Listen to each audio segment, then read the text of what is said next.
Next session, AMRUT, the phenomenal global story of India's first single malt. Sriram Devatha in conversation with Anjana Gopakumar. Yeah. Hi. Yeah. Good afternoon, everybody. Thank you so much for joining us today. We are going to be talking about Sriram and his lovely book, Amrut, the Great Churn, which I have had the privilege of a marathon reading in 4 hours.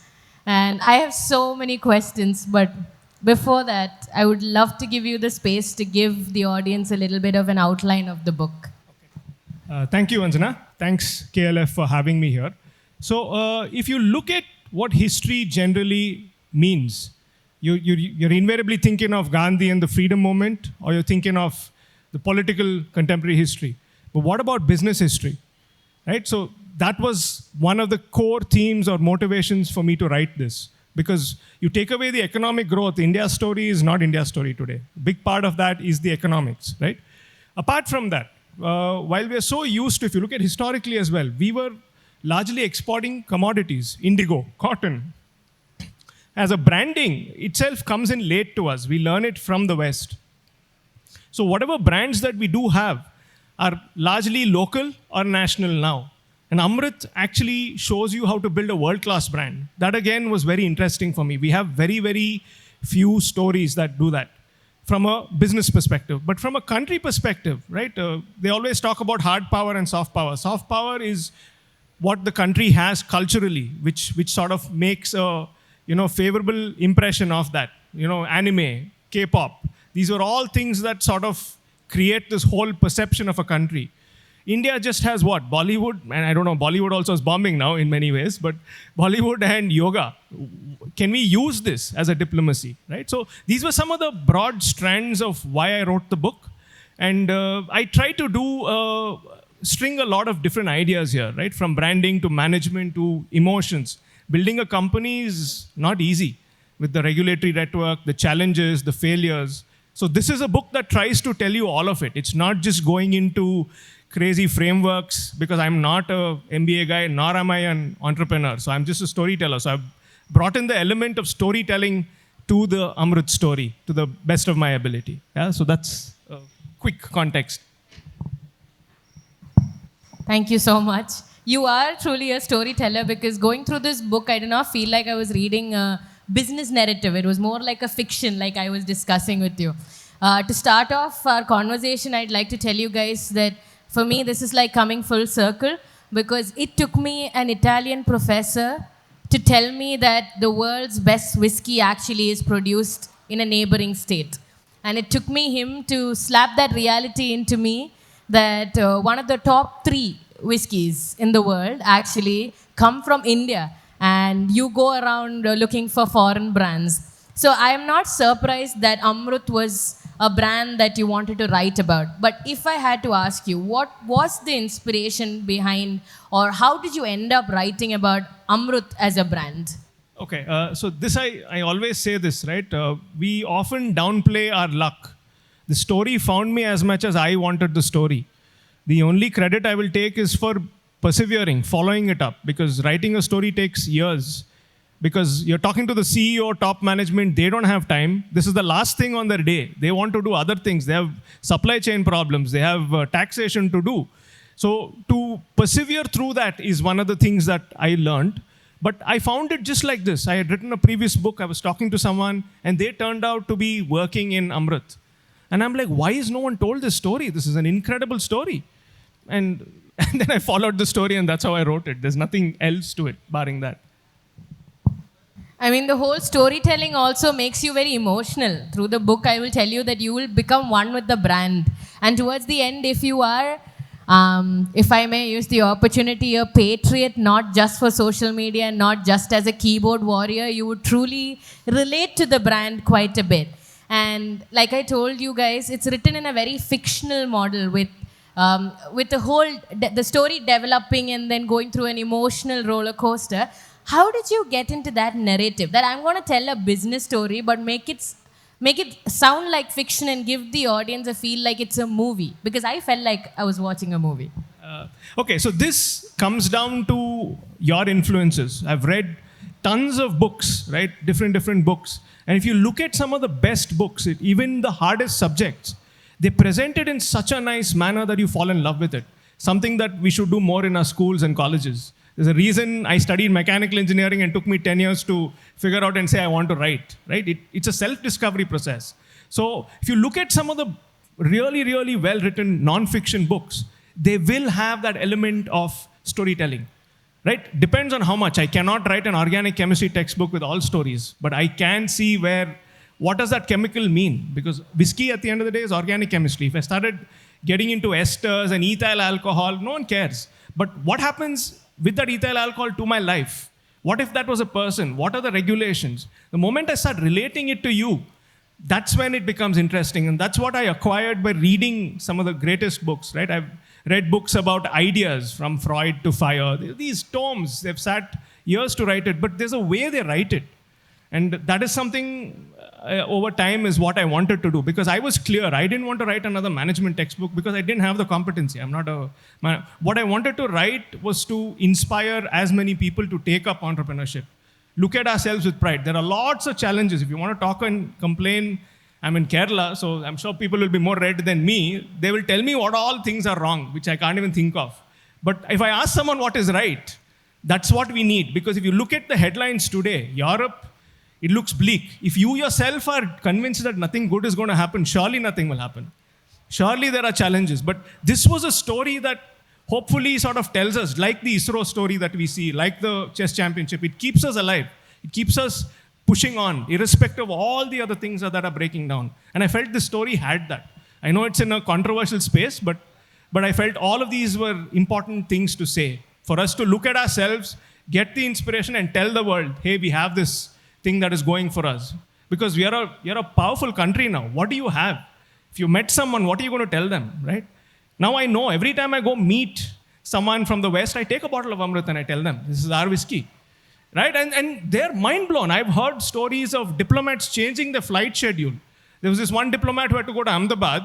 So he had to reschedule so that he couldn't take the bottle to Ahmedabad for various reasons. So he came back to Bangalore, picked up the bottle and he went, right? So these are things that I've heard different stories from people. I heard another gentleman saying, I want to go abroad. I'm from Bangalore. How many times will I take the sandal soap? What else can I take? I said, take a bottle of AMRUT and go next time, right? So you need these sort of stories, these products, these things to tell what your country is about. How do you introduce this crazy, chaotic country of yours to a world which doesn't know you, right? That's what the Americans do well. Everyone knows a Hollywood movie. Everyone knows Trump now. Everyone's seeing it, right? While that's because of the economic power, but everyone's tasted their French fries and probably recognize whether they have it in Kerala or Bangalore, it tastes the same. So these are the powers that America projects. And what do we have?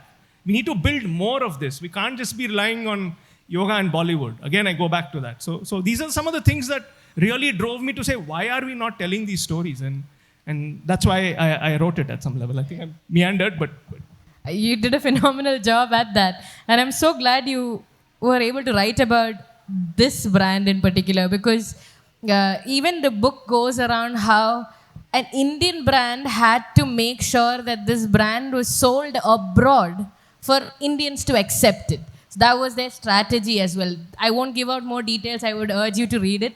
But was it as difficult to get through to the brand? Because AMRUT is right now a brand that's selling world-class Indian single malt and a lot of other versions of their brand. And they're doing great. They're doing great abroad. They started with UK. They're in the US now. They're doing Canada. Was it really difficult? Like you said, they're CEOs, and the last thing on their mind is to get this. So when you were part of this, when this was part of the research, and as humble as they sound in the book, was it in real life, talking to them and getting the whole story out of them? How was the process like? Okay, so this is always a question, right? Again, I'm glad I'm talking to a Kerala audience. You guys will be extremely critical. You're not going to give away anything until you'll truly believe it, right? So the story almost never happened. I went and asked them, why haven't you told your story? They're like, why should we tell it? We are not Apple, we are not Tesla. What is there? It's alcohol. Will people care? I was like, my God, this can only happen in a South Bangalore or a South Indian setting. because people do this much but want to talk this much typically, right? And they were like, let's not even do it. And I convinced them, I wrote it. After they read it is when they said, okay, let's do this. Now, the rest I will leave. How I wrote it, how I represent it is exactly that. The man, NRJ, he came up in a 90s Bangalore, right? It's not so much money that you see now. Even if you go there today, right? Anyone who's made some money, what do you think the first sort of sign of luxury is? A Mercedes Benz or an Audi? The car that they have is probably that, I think they have a Skoda. That's the same one they drive around. You will, if you meet the man, you won't even know he's the CEO. It shocks me, right? And another way to tell you whether it's actually true, how many business books do you read which actually celebrates anyone above the founders? It's almost like that one fireman, one lion king came, everyone just sort of followed. It doesn't work like that. Reality is very, very different. They almost shut the company, so you needed different people to believe in you, give their entire life. There are two people who have spent 50 years in the company. Can you tell me one company that has that? The legacy companies will have it. Why will someone stay for 50 years, yeah? Well, we can't get through marriages only anymore. Everyone's getting divorced. You look at it. Marriages itself are not surviving. Why would someone survive in a work environment, right? So there must be something that goes beyond the way they included everyone, the consensus building, all of that. So these were some of the things that I've genuinely written about. And the last thing, everything I wrote, nothing went through edit. I said I will write it in my way. Again, this is one more challenge as an author, right? How do you write it in the way that you want to, right? And I've written it in the way I think, barring the factual tweaks, I didn't get any corrections. It went through as is. So these are some of the things that was shocking for me, because again, you grow up with a cynical sense, right? Moneyed people, all they'll want is the good things. But there are some of these interesting moments that make you at least consider before you dismiss everything in this country, right? So that's the... That was amazing. You actually brought me to the next question because we have time constraint. I'm going to quickly ask you that. You also mentioned that, there are other leaders in the whole business. And in the book also, you highlight other. It's like reading a book with multiple protagonists. That's what I had actually discussed this with you also. You see the founder and then the story is driven by other people who actually drove the brand. And I'm sure that's because of all the discussions. But I want to bring you to, because we have less time, towards the end. You've subtly mentioned another brand come into play that has a huge thing to do with Kerala. And to give you a clue, I wouldn't reveal the brand. This brand is famous for the tagline, Vaigitanda Parivadi. So from Molal, recently we had this whole thing going on. I would let it out to you to discuss and probably pick up the book to see which brand it is. It's another single malt from Kerala. Do you think your next book is going to be about that? Well, you never know what your next book is, but let me get through this. I don't know, because I'm doing something else next, not even related to alcohol. But there should be, yeah? Why not? Because it's a successful story. Any business experience which teaches us to get better is something we should read. And I teach, right? Imagine sitting and telling someone, hey, Elon Musk does this, does that, in an American context, to someone sitting here, versus me telling, let's say, an Aether doing it here. You can relate to your conditions, no? You can't just take what works there. You learn from them. Sure, they're world-class companies. But where is our own experiences, our own examples? Because out of this book, there's already a management case study that we're going to write for the Harvard Business Review, right? So the best management minds hopefully will one day read it and understand. For our management trainees, what is the conditions? What is the nightmarish regulations that you have to deal with? How do you go? How do you overcome that? Right? So these are some of the things that I think this book has anyway spun off, right? So in that sense, I feel it's only a beginning. There's a lot more to go. And I hope more stories like this come out. At least once in a while, we can pat our back and say, like that landing, things are working here. It's all doom. Because I'm very afraid that we'll become like Europe. If you look at Europe today, there is, I don't know, at least my perception is that it's like almost given up. Your defense is gone. So you can't get into that state. That's the state that I think we should not get into, irrespective of whatever else happens. And I hope you get to write all of these brand stories, because I would like to read it in fiction model, I would say. And if this becomes a case study, this would be the most emotional, fun case study to read. And everyone would want to do an MBA if these kind of case studies come out. So I think we'll leave it to the audience to pick up a few questions if you have any. Yes.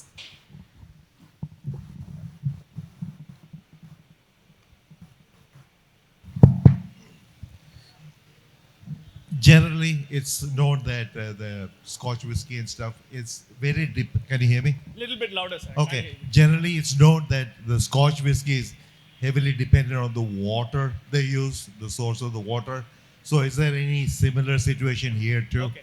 This is a wonderful myth. Okay, this is the power of storytelling, right? Because at the end of the day, if a whiskey has to pass the quality test, it cannot bring in any other chemicals. It can only be H2O. H2O, whether you get it from Scotland or Pathanamthitta, it's the same. It can't change. So that's actually a part of the branding. Okay, so it is a wonderful way to tell our water adds this flavor. The flavor comes from different places, not from the water. I absolutely love your question, sir, because in the book, he has mentioned this exact element in a very fun way, and about how branding and storytelling plays a huge role in putting Amrut. It could be water from Bangalore or Scotland, yet Amrut made it to the Scottish people and made it big. So I think, yeah, it is part of the book. In fact, I'll add one more. One of the ways they overcame it is blind tasting. So you cover up the brand because we already are biased based on the brand. Someone drives and you see a Bentley, then you think it's a fancy car. It could be an Ambassador which has a Bentley. You don't know what the engine looks like. So they did the blind tasting, and a lot of people drank it and they called it Highland whiskey, which is Scottish, right? So they thought it was made from the Highlands. So these are some of those brain waves that sort of hit you, right? It's the quality at the end of the day, which comes through whole bunch of chemical controls and thought and action and testing and all of that. I have a question.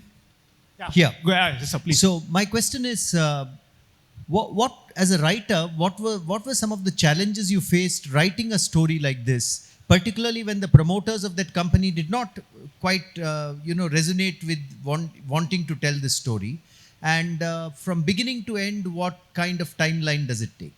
Okay, these are very craft questions. So I've said this in the preface, right? So this is narrative nonfiction. You are right. I wish I could see the thesis, which eventually became the brand plan, right? I had to fill it up creatively to the extent I could. There is that creative license I have used, and I've asked them to sign off on it from a factual and a comfort perspective, ethically, right? That is one part. Coming to the book, by the time I was done, since you also write, I don't have to tell you, you're sick of it. 40 edits, right? You've seen it so many times, you're like, I want to be done with this, right? So the first draft took me about a year, but the refinement took me another year, I would say, to the publishing. Good afternoon. Yeah. Only Devata can tell about this humorous.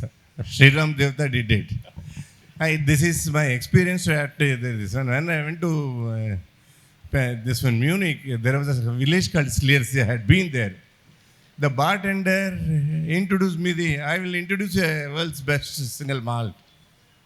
You just imagine from which country it is. He said, it may be from Scotland. I was thinking of this Isle brand or something like that. He presented that AMRUT fusion. That was done in my own hometown, Bangalore, by Jagadale brothers. I was overwhelmed with that story. Now I am very eager to read your book. Yes. You see, writing about a whiskey, normally writing whiskey about it, talking about alcohol, it seems to be, it comes under a taboo. What made you to take this challenge? Thank you and congratulations for it. Thank you, sir. I'll sign that book for you if you pick it up. So that being said, again, right, if you look at the taboo that we have, right, so much we talk about gender fluidity, but if you look at civilizationally, we have a god called Ardhanarishwara. We've never had problems with gender ambiguity. It's a colonial thing, right? Just like that, if you look back, my book opens with a hymn from the Rig Veda, and it celebrates the high of a Soma, right? If our Vedas are talking about getting high, it sounds like a Beatles song, right? It's not very different. If you look at Arthashastra, right? He talks about how it's a revenue. Ask any state to ban it, no, if it's so bad. They'll go. The government can't run. My state can't pay salaries if they ban it. So there is this inherent hypocrisy. And I talk a lot about it. One hand, you want the revenue. All the freebies you want to give, where will the money come from, right? So there is this challenge that is there. And I don't know, culturally, I think it is changing. But this is the contradiction that exists in our country. And we have to be recognized, we have to recognize and say, yeah, this is what it is, right, some level. Sriram, wonderful to have met you today. Just for us to get a little taste of the malt, can you read a passage from your book, please? Wow, you put me in the spot here now. What do I read? Okay, I'll read the one last section here. Okay. August 2009. Jim Murray leaned back in his armchair and considered the drink before him. The metal canister was reddish brown with white embossed letters that spelled AMRUT Fusion. The bottle beside it was half drained. Each sip of the golden liquid had been sublime. But something did not, but something did not add up. Murray read the label again. Could the whiskey be really Indian? He bought the tulip glass close to his nostrils again and breathed in deeply. A bouquet of scents tickled his olfactory system. A rich, citrusy burst, following fruity, spicy aromas. The whiskey impressed Jim. He had spent the past few months tasting and analyzing rye, Scotch, Irish, and only for the second time, Indian whiskey. AMRUT, coming from India, lacked the branding advantage of locational heritage, solely due to geography. Germany has beer and engineering. France, wine and perfume. Russia, vodka and caviar. The UK, Scotch and royalty. The US, computer tech and Hollywood. Japan, automobiles and electronics. Switzerland, banking and watches. Italy, design and clothing. Argentina, beef and leather. New Zealand, lamb and kiwis. India, yoga and Bollywood. Surely not single malt whiskey. Thank you so much. As much as it was a pleasure to read the book, thank you so much for... Excuse me. I think there's one question. Oh, so sorry. No, it's not a question, it's summing up. The product is spirit. The name is Amrut. And you are Devata. How is this, the combination? It's a nice combination. Thank you, sir. Thank you for that remark. I couldn't have ended it better than that. Thank you, guys. Thank you for having me. Thank you. Thank you so much, guys. It was a pleasure talking to you. I'm just going to take 1 second to tell you that in the book, there was a moment that I got goosebumps.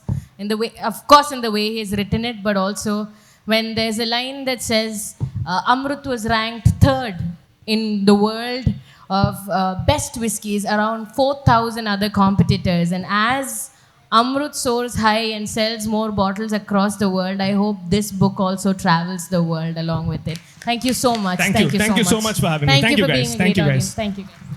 Thank you for the delightful section, Sriram Devatha and Anjana Gopakumar.